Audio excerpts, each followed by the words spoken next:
नमस्कार दोस्तों, स्वागत है आपका फिर से हमारे चैनल पर। आज मैं एक नई कहानी के साथ, जो है एक गरीब और एक अमीर की दोस्ती की कहानी। बहुत समय पहले की बात है। एक छोटे से गांव में दो मित्र रहते थे, राजा और रघु। गांव हरा भरा, शांतिपूर्ण और प्राकृतिक सुंदरता से भरा हुआ था। वहाँ की मिट्टी उपजाऊ थी और लोग सीधे साधे और मेहनती थे। राजा इस गांव का सबसे अमीर व्यक्ति था। उसके पास अनगिनत संपत्ति थी, एक बड़ी सी हवेली, कई खेत और सबसे अच्छी गाड़ी। उसकी हवेली गांव में सबसे ऊंची थी। उसके बगीचे में सुंदर सुंदर फूल खिले रहते थे। हर कोई राजा की अमीरी से प्रभावित था और उसे सम्मान की दृष्टि से देखता था। वहीं दूसरी ओर रघु था। रघु बहुत गरीब था। उसका घर छोटा और साधारण था और उसकी आर्थिक स्थिति भी बहुत कमज़ोर थी। वह एक मेहनती किसान था जो दिन रात मेहनत करके अपने परिवार का पालन पोषण करता था। उसके पास धन दौलत तो नहीं थी, लेकिन उसके पास एक बड़ा दिल था जो प्रेम और सच्चाई से भरा हुआ था। रघु अपने परिवार और दोस्तों से बहुत प्यार करता था और उन्हें अपने जीवन की सबसे बड़ी दौलत मानता था। हालांकि राजा और रघु की आर्थिक स्थिति में ज़मीन आसमान का फ़र्क था, लेकिन उनकी दोस्ती अनमोल थी। दोनों बचपन से ही गहरे दोस्त थे और एक दूसरे की हर तरह की मदद करते थे। राजा अपनी संपत्ति के कारण कभी अहंकारी नहीं हुआ और रघु अपनी गरीबी के कारण कभी निराश नहीं हुआ। वे दोनों एक दूसरे का सम्मान करते थे और उनके बीच में कोई ईर्ष्या या द्वेष नहीं था। एक दिन राजा ने सोचा कि वह अपने दोस्त रघु को अपने घर बुलाएगा और उसे अपनी नई संपत्ति दिखाएगा। उसने रघु को अपने घर आने का निमंत्रण दिया और रघु खुशी खुशी वहां पहुंचा। जैसे ही रघु ने राजा की हवेली देखी, वे चकित रह गया। हवेली का हर कोना सुंदरता और संपन्नता का प्रतीक था। दीवारों पर महंगे चित्र लगे थे, फर्श पर कीमती कालीन बिछे थे और चारों ओर कीमती सजावटी वस्तुएं रखी हुई थी। राजा ने उसे अपने बगीचे में चलने का न्योता दिया, जहाँ तरह तरह के फूल खिले थे और वहाँ की हवा में ताजगी का एहसास था। राजा ने गर्व से अपनी नई गाड़ी भी दिखाई, जो हाल ही में उसने खरीदी थी। वह गाड़ी चमचमाती हुई थी और उसकी तकनीक भी अत्याधुनिक थी। रघु ने राजा की सारी संपत्ति और शोहरत देखकर मुस्कुराया। उसने राजा से कहा, तुम्हारे पास सच में बहुत कुछ है मेरे दोस्त। ये सब देखकर मैं बहुत खुश हुआ। ये सुनकर राजा ने भी मुस्कुराते हुए पूछा, रघु, तुम्हारे पास क्या है जो तुम इतना खुश रखता है? तुम्हारे पास तो ये सब चीज़ें नहीं हैं, फिर भी तुम हमेशा संतुष्ट और खुश रहते हो। रघु ने गंभीरता से जवाब दिया, मेरे पास सच्चे दोस्त और एक प्यार करने वाला परिवार है। ये सब मेरे लिए दुनिया की सबसे बड़ी दौलत है। इनकी बदौलत मैं खुश और संतुष्ट रहता हूँ।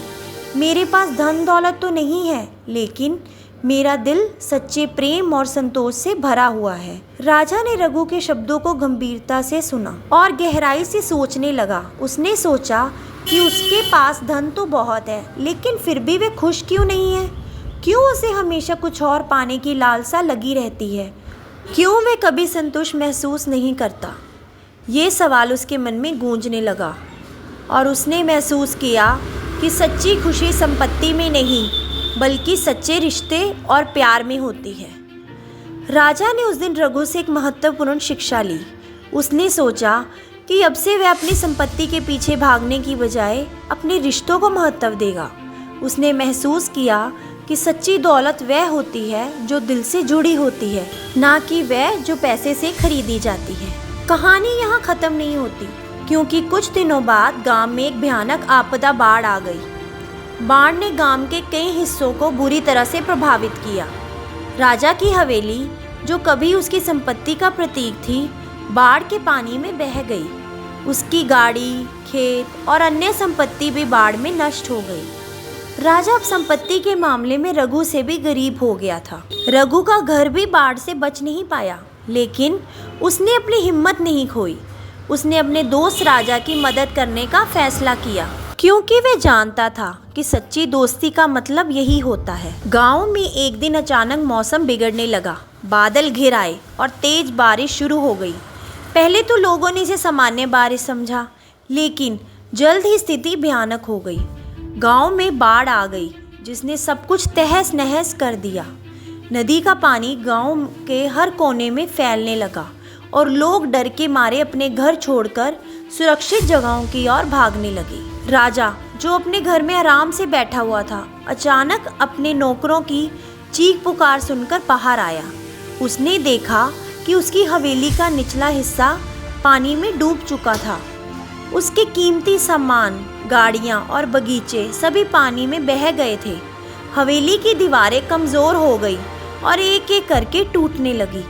राजा का दिल डूबने लगा। उसने सोचा था कि उसकी संपत्ति उसे हर स्थिति में सुरक्षित रखेगी, लेकिन अब वह सब कुछ खो चुका था। उधर रघु का घर भी इस आपदा से बच नहीं पाया।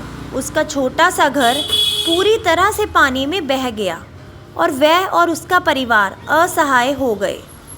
फिर भी रघु ने अपनी हिम्मत बनाए रखी। वह जानता था कि उसे इस मुश्किल घड़ी में हार मानने की बजाय अपने दोस्तों और परिवार की मदद करनी होगी। जब रघु ने सुना कि राजा की हवेली में भी बाढ़ में डूब गई, तो वह तुरंत राजा के पास गया।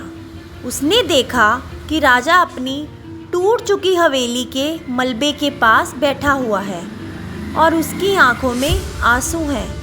राजा ने अपना सिर उठाया और रघु को देखा। रघु ने राजा के पास पहुंचकर कहा, दोस्त, इस कठिन समय में हम एक दूसरे के साथ कभी नहीं छोड़ सकते। चलो मेरे साथ आओ। मेरे पास अब बहुत कुछ तो नहीं है, लेकिन जो भी है हम मिल बांट कर लेंगे। राजा ने पहले संकोच किया, लेकिन फिर रघु के प्यार और सच्चाई को देखकर उसने उसका हाथ थाम लिया। रघु ने राजा को अपने साथ लेकर एक सुरक्षित स्थान पर चलने का निर्णय लिया, जहां वे लोग तब तक रह सकते थे जब तक बाढ़ का पानी कम नहीं हो जाता। रघु और राजा ने मिलकर गांव के अन्य लोगों की भी मदद की। वे सभी मिलकर एक सुरक्षित जगह पर शरण लिए हुए थे।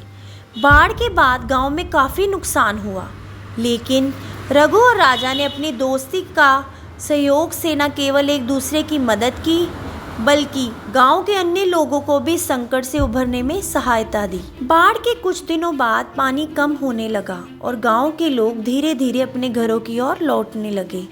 रघु और राजा भी गांव लौटे, लेकिन इस बार उनकी सोच में एक बड़ा बदलाव आ चुका था। राजा ने देखा कि उसकी संपत्ति का कोई भी निशान नहीं बचा था। उसकी हवेली के स्थान पर केवल मलबा पड़ा हुआ था। लेकिन रघु का दिल बड़ा था। उसने अपने टूटे हुए घर को फिर से बनाने का संकल्प लिया और राजा को भी प्रोत्साहित किया कि वह अपने जीवन की नई शुरुआत करे। राजा ने रघु से कहा, रघु, अब मैंने समझ लिया कि असली दौलत क्या होती है।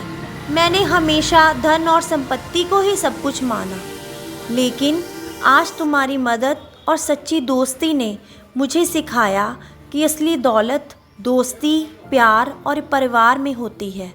धन और संपत्ति कभी भी स्थायी नहीं होते, लेकिन सच्चे रिश्ते हमेशा हमारे साथ रहते हैं। रघु ने मुस्कुराते हुए कहा, सच्ची खुशी वही होती है जो दिल से महसूस होती है, ना कि वह जो धन से खरीदी जाती है।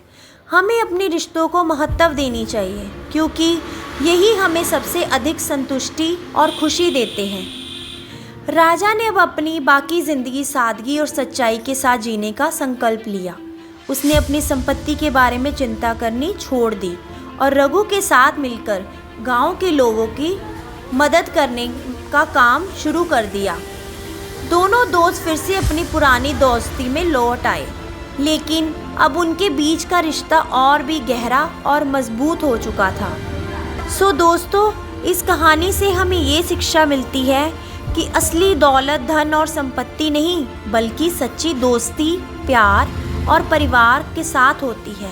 संकट के समय में सच्चे रिश्ते ही हमारा सहारा बनते हैं और खुशी और संतोष बाहरी चीज़ों से नहीं, बल्कि दिल से जुड़ी होती है। मैं आशा करती हूँ आपको ये कहानी बहुत अच्छी लगी होगी। ऐसी और कहानियाँ सुनने के लिए हमारे चैनल से जुड़े रहें और इसे लाइक, शेयर, सब्सक्राइब करना ना भूलें। धन्यवाद।